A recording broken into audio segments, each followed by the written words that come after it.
हाँ तो बच्चों, आज हम लोग बात करते हैं अपने बायोलॉजी के नेक्स्ट लेक्चर के लिए, नेक्स्ट क्लास के लिए। हम लोगों ने अब तक पीछे पढ़ा था कि लिविंग और नॉन लिविंग को कैसे डिफरेंशिएट करते हैं। उसके लिए हमने दो क्राइटेरिया पढ़ा था जो कि डिफाइनिंग फीचर्स में नहीं आती है। जैसे कि हमने पढ़ा था ग्रोथ एंड रिप्रोडक्शन, इसका डिटेल्स हमने पिछले क्लास में पढ़ रखा था। ठीक है, पढ़ रखा है। अब हम नेक्स्ट बात करते हैं मेटाबॉलिज्म के बारे में। अच्छा, वैसे हम लोग पीछे में बात किया था ग्रोथ में। तो अगर ग्रोथ में अगर इंट्रिंसिक ग्रोथ देखा जाए, मतलब वो ऐसा ग्रोथ जो कि इंटरनली होता है, तो वो डिफाइनिंग प्रॉपर्टीज में, डिफाइनिंग फीचर्स या डिफाइनिंग कैरेक्टरिस्टिक में आ सकता है। क्या बोला मैंने? अगर मैंने ग्रोथ का इंटरनल ग्रोथ लिया जो कि लिविंग का डिफाइनिंग फीचर्स है, अगर मैं उसकी बात करूं तो वो डिफाइनिंग फीचर हो जाएगा। क्यों? कि लिविंग ऑर्गेनिज्म में जो ग्रोथ हुआ करती है वो अंदरूनी तौर पे हुआ करती है, और जो एक्सटर्नल ग्रोथ होते हैं वो सिर्फ और सिर्फ लिविंग की, नॉन लिविंग की फिनोमेना है। इंटरनल ग्रोथ ये लिविंग की फिनोमेना है, एक्सटर्नल ग्रोथ ये नॉन लिविंग की फिनोमेना। ठीक है, उसी तरीके से हमने देखा था रिप्रोडक्शन किसी भी नॉन लिविंग में एप्लीकेबल होती नहीं है, लेकिन कुछ लिविंग ऐसे होते हैं जिनमें रिप्रोडक्शन वाला प्रोसेस नहीं पाया जाता है, जिनकी वजह से हमने इन दोनों को डिफाइनिंग प्रॉपर्टीज में नहीं लिया था। डिफाइनिंग प्रॉपर्टीज क्या होती है कि एनी प्रॉपर्टीज, एनी फीचर्स और any characteristic that is applicable to all living organism and have no any exception, and not applicable to any non-living organism and applicable to all living organism, means it has no any exception, means it should not have any exception। तो ऐसे characters, ऐसे features को, ऐसे criteria को हम क्या बोलेंगे? Defining features या डिफाइनिंग प्रॉपर्टीज या डिफाइनिंग कैरेक्टरिस्टिक। ठीक है, अब हम नेक्स्ट बात करते हैं मेटाबॉलिज्म। मेटाबॉलिज्म क्या होती है? वो सारे के सारे, सिंपल लैंग्वेज में, कि वो सारे के सारे रिएक्शन जो भी किसी लिविंग बॉडी के अंदर हुआ करती है, all those reaction या sum of all the reaction which occurs in the body of living organism, उसको हम क्या बोलेंगे? मेटाबॉलिज्म बोलेंगे। तो मेटाबॉलिज्म देखते हैं क्या होती है कि all the chemical reaction that is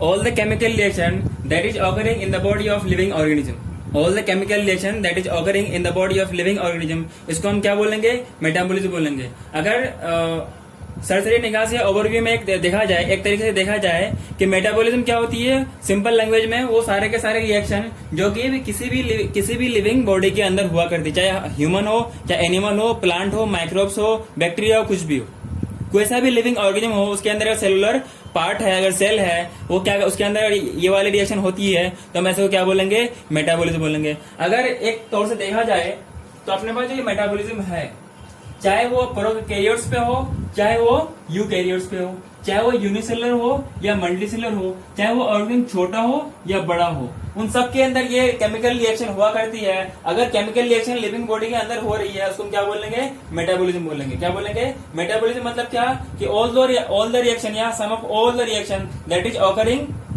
inside the body of living organism. और ये सिंगल रिएक्शन नहीं होती है, there are nearly about 5000 type of reaction that is occurring in the body of living organism। हमें मालूम चलता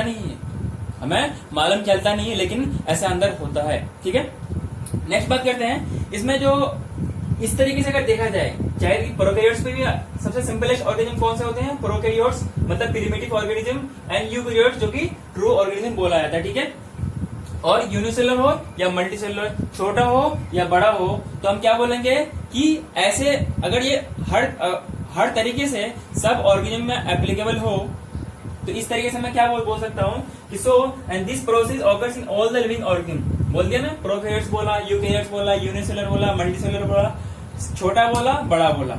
it means that it has no any exception. अगर ये सब पे लागू हो रहा है, इसका मतलब कोई इसका एक्सेप्शन नहीं है, मतलब कि सारे के सारे लिविंग में एप्लीकेबल हो रही है, सारे के सारे लिविंग में एप्लीकेबल हो रही है। इसका मतलब, और ये भी देख रहा हूं कि किसी भी लिविंग ऑर्गेनिज्म के अंदर ये रिएक्शन नहीं हो पाती है, मेटाबॉलिज्म किसी भी लिविंग के अंदर नहीं हो पाती है। मान लो मैंने लिया मार्कर, मान लो मैंने बोर्ड, क्या इसके अंदर रिएक्शन कोई हो रही है?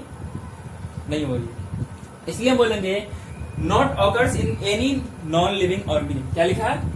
Not occurring any non living organism. तो डिफाइनिंग प्रॉपर्टीज का अपना यही फीचर्स था कि किसी भी नॉन लिविंग में अप्लाई नहीं होना चाहिए, सारे के सारे लिविंग में अप्लाई होने चाहिए, और उसका कोई एक्सेप्शन नहीं होना चाहिए। तो इसको हम क्या बोलते हैं? Metabolism. So metabolism is the defining property of living organism. ठीक है, अगर देखा जाए तो मेटाबॉलिज्म अपने पास दो तरीके के होते हैं। एक होते हैं एनाबॉलिज्म एक होता है कैटाबोलिज्म। एनाबोलिज्म हम लोग ने दूसरे क्लास में हम लोगों ने डिटेल से पढ़ा था ग्रोथ में कि कब ग्रोथ कब होगा, डी ग्रोथ कब होगा।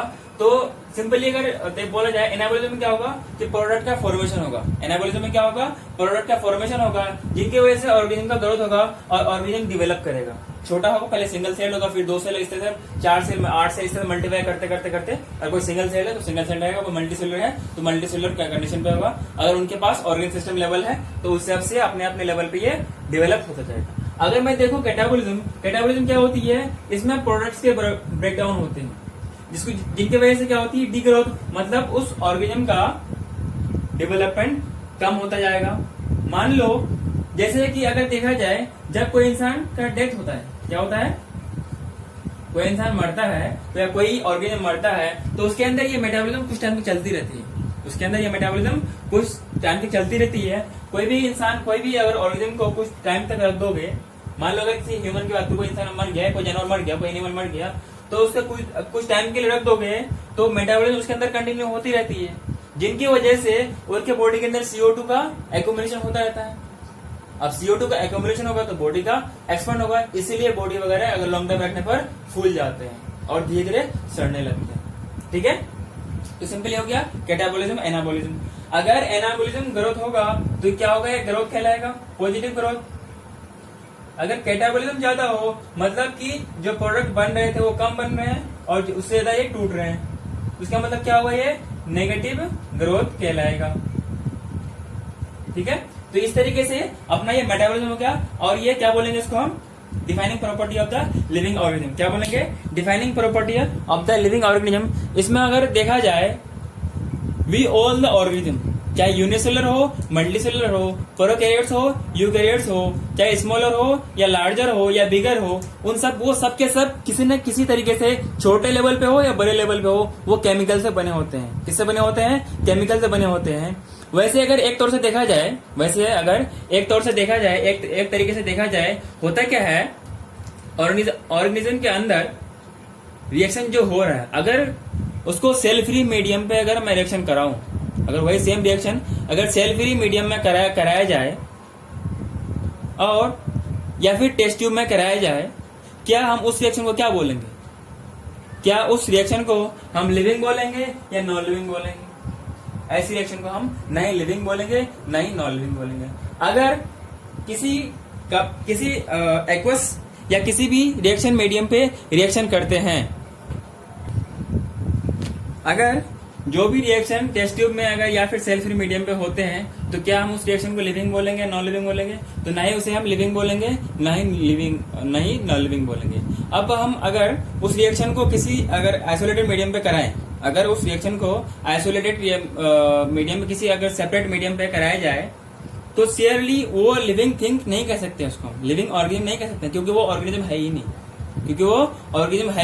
क्योंकि और सारे जो क्राइटेरिया वो उसके अंदर नहीं पाई जाती है। मान लो सेलुलर ऑर्गेनिज्म नहीं पाया जाएगा, कंसिस्टेंस नहीं पाई जाएगी, तो ये सब के सब नहीं पाया जा रहा है, जिनकी वजह से हम उसको ऑर्गेनिज्म नहीं कह सकते हैं, लिविंग ऑर्गेनिज्म। और ये बात ठीक है कि उसको हम लिविंग थिंग्स ना कह करके दे आर लिविंग रिएक्शन।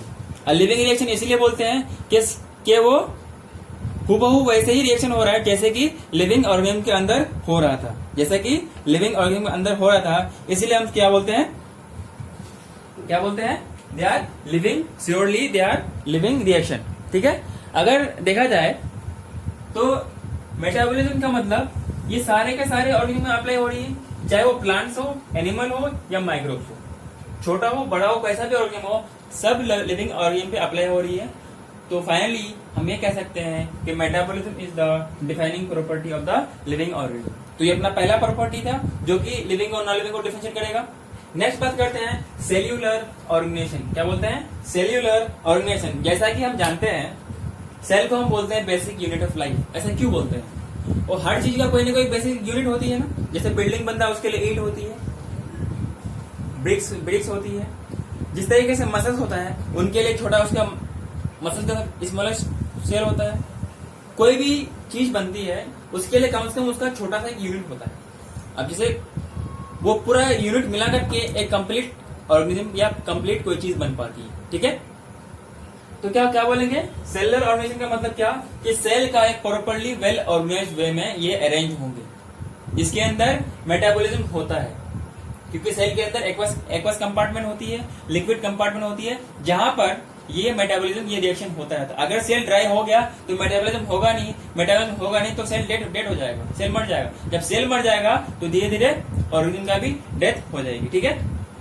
तो क्या बोले कि cell is the basic unit of life, ये तो ठीक है, चाहे वो यूनिसेलुलर हो। अच्छा, सारे के सारे organism, all organism are composed of cell या सेल्स। क्या बोला मैंने, चाहे सेल या सेल से कंपोज होंगे। क्या कहने का मतलब, चाहे वो यूनिसेलुलर होगा या मल्टीसेलुलर होगा। अगर एक सेल का बना है तो क्या बोलेंगे यूनिसेलुलर, एक से ज्यादा का बना हो तो क्या बोलेंगे मल्टीसेलुलर। और खास बात यह है कि जो अपने पास ये यूनिसेलुलर ऑर्गेनिज्म है, ये जो अपने पास यूनिसेल्युलर ऑर्गेनिज्म है, इनका अपना इतना, इसके पास कैपेबिलिटी होती है कि अपना इंडिपेंडेंट एग्जिस्टेंस रख पाता है, अपना इंडिपेंडेंस एग्जिस्टेंस शो कर पाता है। And unicellular organism are capable of independent existence. क्यों, कि अपनी सारी जरूरतें वो अपनी खुद ब खुद पूरी कर लेती है। मान लो ये सेल है, ये इसका इन्वायरमेंट है, ठीक है, तो ये अपने इन्वायरमेंट के कॉन्टेक्ट से अपना सारा का सारा जरूरत with the help of diffusion और ऑस्मोसिस अपना पूरा कर लेगा। लेकिन वहीं पे मल्टीसेलुलर ऑर्गेनिज्म पूरा नहीं कर पाता है। क्यों, मान लो ये अपने पास क्या है, एक मल्टीसेलुलर ऑर्गेनिज्म है, इसके बहुत सारे सेल होंगे, इस तरीके के बहुत सारे सेल होंगे, ठीक है। मैं एक ऑर्गेनिज्म बना रहा हूं सिंपल समझने के लिए। मान लो बाहर वाले जो सेल्स हैं, बाहर वाले जो ऑर्गेनिज्म हैं, वो अपनी जरूरत तो पूरी कर लेगा, लेकिन जो अंदर वाला जो सेल है वो अपनी जरूरत कैसे पूरी करेगा। इसके लिए क्या होती है, ऑर्गेनिज्म को एक प्रॉपर सिस्टम चाहिए होती है, जिनकी वजह से अपनी वो एसेंशियल फंक्शन ऑफ लाइफ, जो कि उसको जिंदा रखने के लिए जो प्रॉपर या एसेंशियल काम होती है वो कर पाता है। एक प्रॉपर सेल वेल ऑर्गेनाइज्ड वे में होगा, तो सेल अगर प्रॉपर्ली वेल ऑर्गेनाइज्ड वे में होगा तो ये काम कर पाएगा। तो क्या होता है कि unicellular organism are capable of independent existence of and performing the essential function of life, उसको जिंदा रखने के लिए एसेंशियल फंक्शन वो पूरा कर पाता है, जिनकी वजह से वो जिंदा रहता है, ठीक है।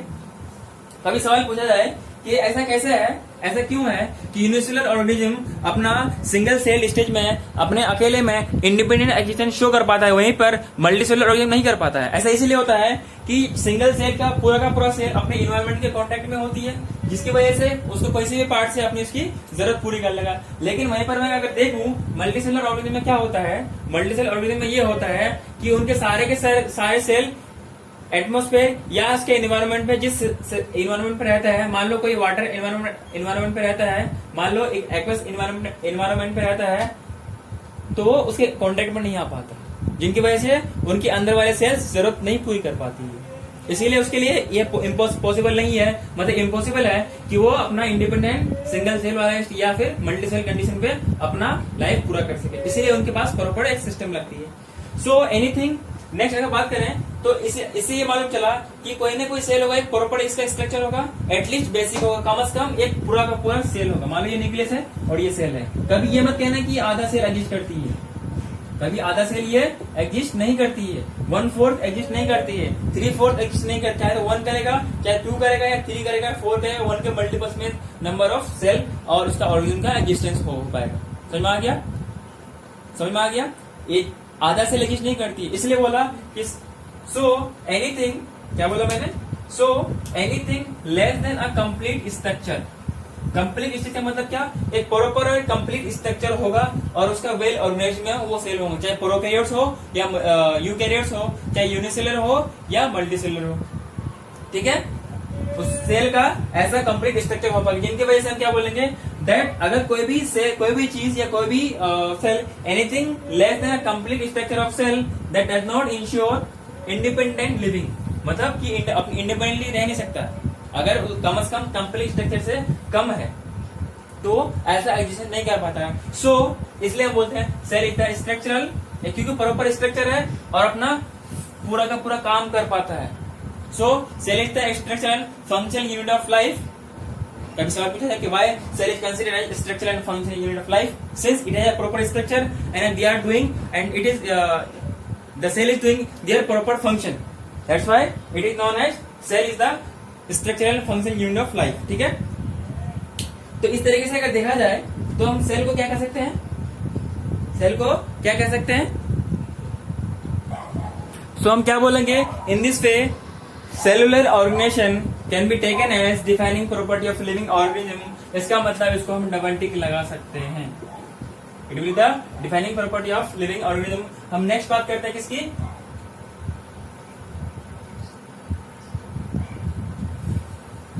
फिफ्थ होगा अपने पास क्या, कंसिस्टेंस। क्या होगा, अब कंसिस्टेंस क्या होती है, सिंपली कंसिस्टेंस अगर देखा जाए ये ऐसा है, एनवायरमेंटल के रिस्पेक्ट में किसी भी ऑर्गेनिज्म का रिस्पॉन्स देना। क्या बोला मैंने, एनवायरमेंटल के रिस्पॉन्स के कोई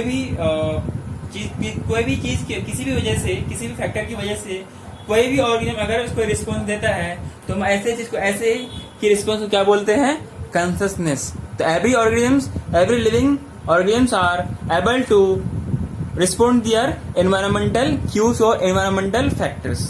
ठीक है, तो हम इसको फिर डिटेल से पढ़ते हैं। ये भी एक डिफाइनिंग प्रॉपर्टीज है। कैसे है, इसका मतलब डिफाइनिंग प्रॉपर्टीज का क्या मतलब कि ये सब पे एप्लीकेबल होगा, इसका कोई एक्सेप्शन नहीं होगा और किसी भी नॉन लिविंग में ऐसा नहीं होता है। ठीक है, क्या पता है कि कोई भी पत्थर अपने आप उसको मारोगा तो उसको फर्क पड़ेगा या कोई रिस्पॉन्स करेगा कि चोट लग रहा है।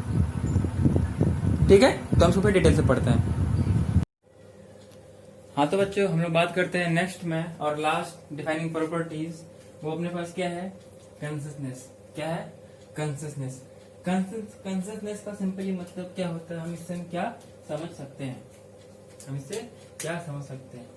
मैंने बताया था कि कोई भी एनवायरमेंटल फैक्टर हो, कोई भी एनवायरमेंटल फैक्टर हो जिनके रिस्पॉन्स में, कोई भी किसी भी फैक्टर की वजह से कोई ऑर्गेनिज्म जो रिस्पॉन्स शो करता है। क्या बोला मैंने, किसी भी एनवायरमेंटल फैक्टर की वजह से कोई भी ऑर्गेनिज्म, सिर्फ एनवायरमेंटल फैक्टर नहीं, किसी भी वजह से जो कोई रिस्पॉन्स ऑर्गेनिज्म शो करता है, चाहे वो माइक्रोब्स हो, वायरस हो, बैक्टीरिया हो, फंजाई हो, प्रोटिस्टा हो, मोनेरेंस हो, प्लेंटी किंगडम से हो या एनिमलिया किंगडम से हो, कोई ऐसा भी ऑर्गेनिज्म हो, अगर वो कोई रिस्पॉन्स शो करता है, इसी को हम क्या बोलते हैं, कंसिस्टेंस। देखा गया इस यूनिवर्स में सारे के सारे ऑर्गेनिज्म के पास कंसिस्टेंस हुआ करती है, किसी न किसी लेवल पे कंसिस्टेंस हुआ करती है। जैसे मान लो कोई ऑर्गेनिज्म है, किसी एनवायरमेंट पे रहता है, मान लो उसका वो एनवायरमेंट एसिडिक हो गया, तो उसके रिस्पॉन्स में कुछ अपने बचाव के लिए कुछ न कुछ रिस्पॉन्स शो करेगा। इसको आगे पढ़ने से पहले हम जानते हैं, हम समझते हैं कि कंसिस्टेंस होती क्या है। सिंपली लिखने के तौर पे या कभी पूछा जाए तो क्या बताएंगे, किसी भी तरीके का एबिलिटी, एक टाइप ऑफ एबिलिटी या ability to sense the environment and respond to their environmental factors या एनवायरमेंटल स्टिमुली, इसको हम क्या बोलेंगे, कंसिस्टेंस। क्या बोलेंगे, कंसिस्टेंस। ये क्या होती है, ability to sense the environment, ability to sense the environment and respond to their environmental stimuli. जो बाहर से जो कुछ भी फैक्टर जो उनकी वजह से रिस्पॉन्स दे रहा है, इसको क्या बोलते हैं, कंसिस्टेंस। क्या बोलते हैं, कंसिस्टेंस। ये कंसिस्टेंस हम इसको डिफाइनिंग प्रॉपर्टीज क्यों लेते हैं, इसको डिफाइनिंग प्रॉपर्टीज इसलिए लेते हैं हम क्योंकि ये सारे के सारे ऑर्गेनिज्म में एप्लीकेबल है, इसका कोई एक्सेप्शन है नहीं। चाहे वो कैसा भी ऑर्गेनिज्म हो, छोटा हो बड़ा हो, चाहे तुम प्रोकैरियोट्स लो, all organism from prokaryotes to जो सिंपलेस्ट ऑर्गेनिज्म होता है जो कि प्रोकैरियोट्स में आते हैं, और कम्प्लेक्स जो कि यूकैरियोट होता है, ये सब के सब कहीं ना कहीं किसी न किसी लेवल पे कंसिस्टेंस शो करता है, कंसिस्टेंस शो करता है एनवायरमेंटल फैक्टर या एनवायरमेंटल क्यूज के रिस्पेक्ट में। तो इसको क्या बोलेंगे हम, कंसिस्टेंस। इसीलिए इसको हम डिफाइनिंग प्रॉपर्टीज में लेते हैं। एक एग्जांपल लेते हैं, मान लो कुछ प्लांट्स एक पार्टिकुलर सीजन पे ही फ्लावरिंग करते हैं, तो ऐसे प्लांट्स जो कि पार्टिकुलर सीजन पे ही करते हैं, फ्लावरिंग करते हैं, उसको हम क्या बोलते हैं, फोटो पीरियोडिज्म। क्या बोलते हैं, फोटो पीरियोडिज्म। मतलब कोई there are some plants which have their flowering in a particular season, मान लो किसी का विंटर पे होता है तो किसी का समर पे होता है या किसी का ऑटम पे होता है, तो अलग अलग प्लांट्स के लिए अलग अलग सीजन हुआ करती है, ठीक है। तो उसको हम क्या बोलेंगे, फोटो पीरियडिज्म। उसी तरीके से कुछ एनिमल्स में होता है जिनके पास ब्रीडिंग सीजन होते हैं, जैसे डॉग्स वगैरह है तो इनके लिए विंटर वगैरह सीजन होती है। तो क्या बोलेंगे हम कि some animals perform their breeding in a particular season only, इसको बोलते हैं सीजनल ब्रीडर्स। मैंने सम लिखा है, सारे के सारे नहीं, ठीक है। All organism handle their chemical entry their bodies. अगर किसी न किसी लेवल पे देखा जाए, कोई सा भी ऑर्गेनिज्म हो, उसके अंदर जो केमिकल का एंट्री होती है उनको अपने लेवल से हैंडल करता है। तो बाहर से एक इन्वायरमेंटल बाहर का फैक्टर आ गया जिनकी वजह से ये रिस्पॉन्स दे रहा है, ठीक है। तो क्या बोलेंगे हम, कंसियसनेस। रिस्पॉन्स दे रहा है इसलिए क्या बोलेंगे, कंसियसनेस। और ये अलग अलग लेवल्स पे देखी जाती है। जैसे कि हम बात करें, अगर कुछ ऑर्गेनिज्म होते हैं जैसे कि ये फिजिकली भी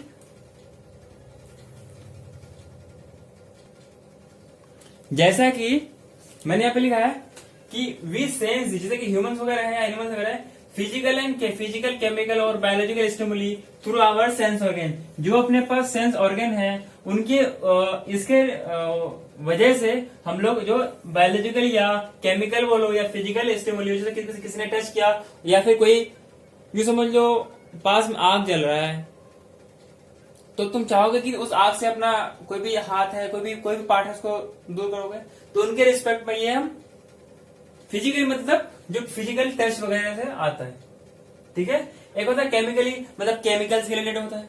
एक होता है बायोलॉजिकल स्टिमुली, मतलब मान लो अगर देखा जाए एक फ्लावरिंग में देखा जाए प्लांट्स में, तो male flower are attracted, not they are attracted. अगर एनिमल्स की बात करूं तो मेल जो एनिमल्स होंगे वो फीमेल की तरफ अट्रैक्टेड होंगे, तो ये एक तरह का बायोलॉजिकल स्टिमुली हो गया। उसी तरीके से फ्लावरिंग होता है, पॉलिनेशन वगैरह होता है, तो वहां पर भी जो इंसेक्ट वगैरह होते हैं जो उससे नेक्टर वगैरह लेते हैं वो उनके केमिकल की वजह से आता है, वो भी एक तरीके का एक केमिकल स्टिमुली भी हो गया और बायोलॉजिकल स्टिमुली हो गया, क्योंकि लिविंग ऑर्गेनिज्म का बात हो रही है, ठीक है। तो इस तरीके का हम बायोलॉजिकल रिस्पॉन्स बोलेंगे जो कि अपना सेंस ऑर्गन का इस्तेमाल करते हुए ऐसा अपना देता है। जैसे पॉल्यूटेंट्स हो गया, तो इन सबके रिस्पॉन्स में वो अपना दिखाएगा। तो इसी रिस्पॉन्स को क्या बोलते हैं हम, कंसियसनेस बोलते हैं, ठीक है। नेक्स्ट अपने पास है कि प्लांट रिस्पॉन्ड करता है अपने एक्सटर्नल फैक्टर के साथ। प्लांट रिस्पॉन्ड करता है अपने एक्सटर्नल फैक्टर के साथ, जैसे लाइट हो गया,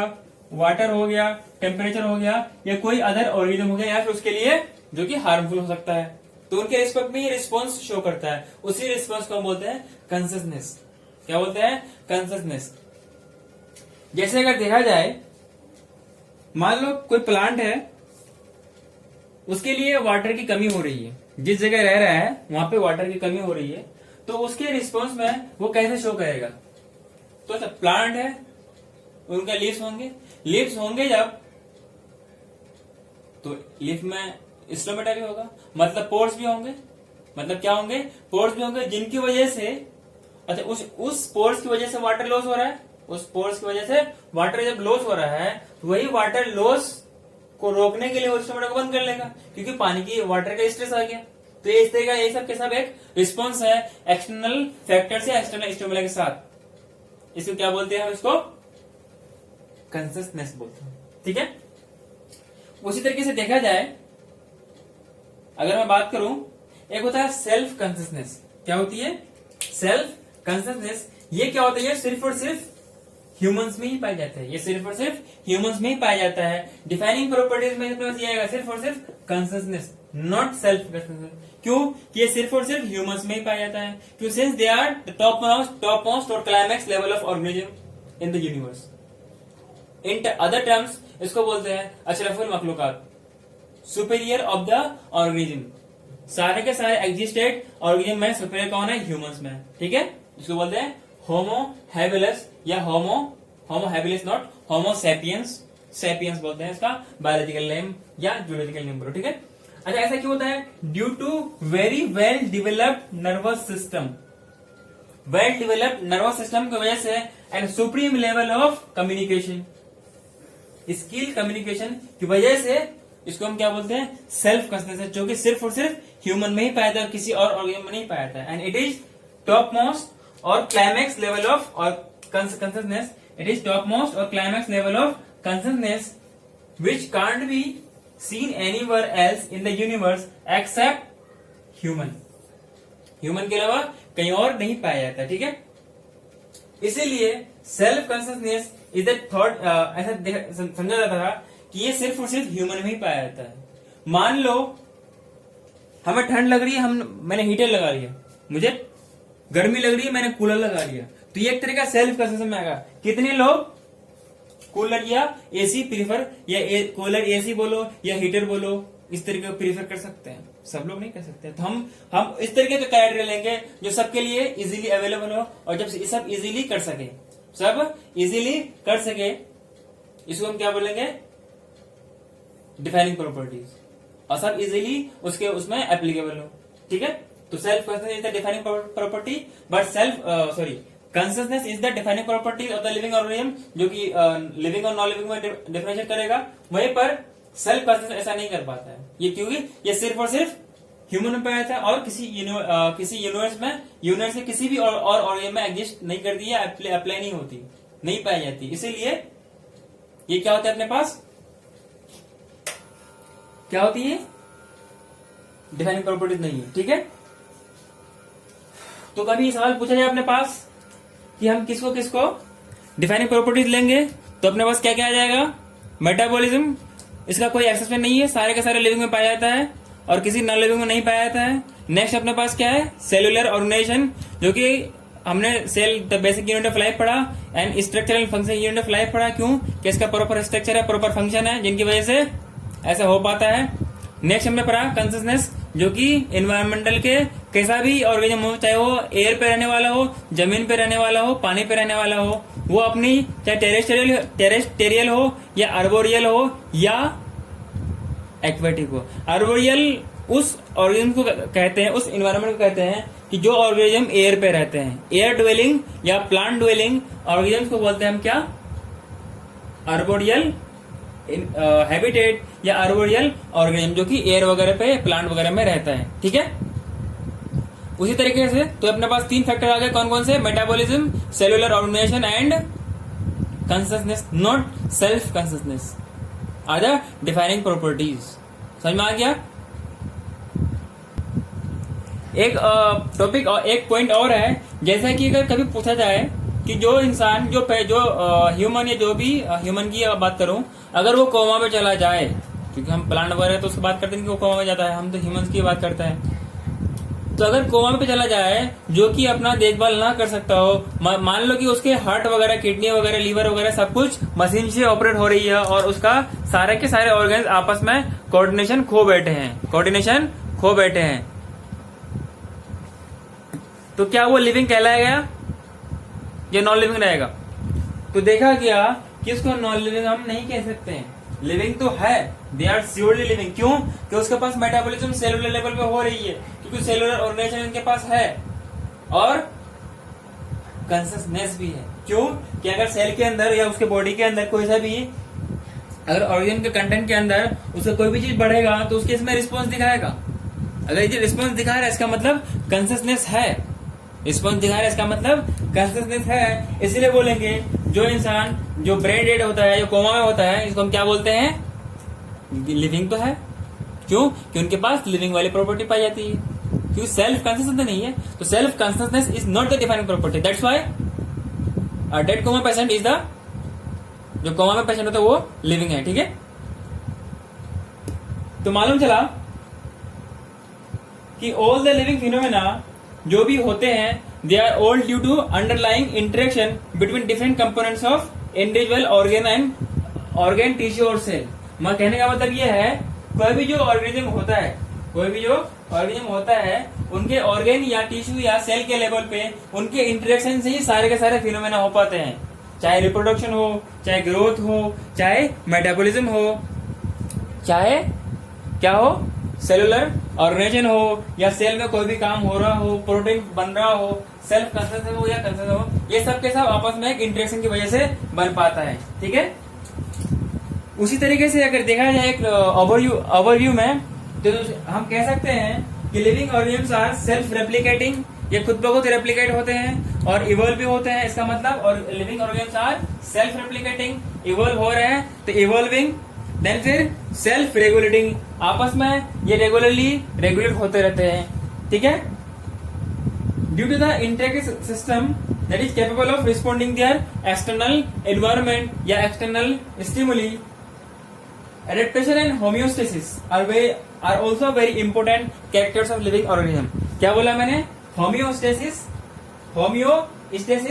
और एडेप्टेशन। मान लो कोई ऑर्गेनिज्म पोलर बियर जैसा है, वो आइस वगैरह पर रहता है, तो वहां के लिए वो एडेप्टेड है, वहां के लिए वो आइस के लिए एडेप्टेड है। उसी तरीके से एक है होम्योस्टेसिस। होम्योस्टेसिस ये होती है कि कोई भी ऑर्गेनिज्म अपने बॉडी के अंदर की कंटेंट का जो लिक्विड कंपार्टमेंट है, उसके कंसंट्रेशन वगैरह है, जो भी उसके अंदर का content liquid compartment, aqueous compartment है, एक्वस एनवायरनमेंट है, उसको मेंटेन रखना। जैसे टेम्परेचर है, उसको मेंटेन रखना, मतलब कोई भी इंटरनल उसका एनवायरनमेंट है, उसको मेंटेन रखने की प्रॉपर्टी को क्या बोलते हैं हम? होम्योस्टेसिस। क्या बोलते हैं? होम्योस्टेसिस। तो आज के लिए इतना ही रखते हैं बच्चों, फिर हम नेक्स्ट क्लास में मिलेंगे, इससे आगे पढ़ेंगे। तो फाइनली आप लोगों को ये मिला कि लिविंग वर्ल्ड में जो लिविंग और नॉन लिविंग में डिफरेंशिएट करने वाली चीज थी वो यही थी, ठीक है। क्या थी? हाँ तो बच्चों तो आप लोगों से रिक्वेस्ट है कि आप लोग चैनल को ज्यादा से ज्यादा शेयर करेंगे, बेल आइकन को दबाना नहीं भूलेंगे, ताकि जब भी हम नए वीडियो अपलोड करें आपको मिलता रहे। और सब्सक्राइब करना ना भूलना, ठीक है। तो ये अपना हो गया लिविंग वर्ल्ड में, नॉन लिविंग और लिविंग में डिफरेंशिएट करने की चीज। अब हम नेक्स्ट पढ़ेंगे लिविंग वर्ल्ड का डाइवर्सिटी लिविंग वर्ल्ड में मेन चीज अब शुरू करेंगे, ठीक है। अब तो नेक्स्ट क्लास में कंटिन्यू करेंगे। तो आज के लिए इतने रखते हैं। थैंक यू बच्चों।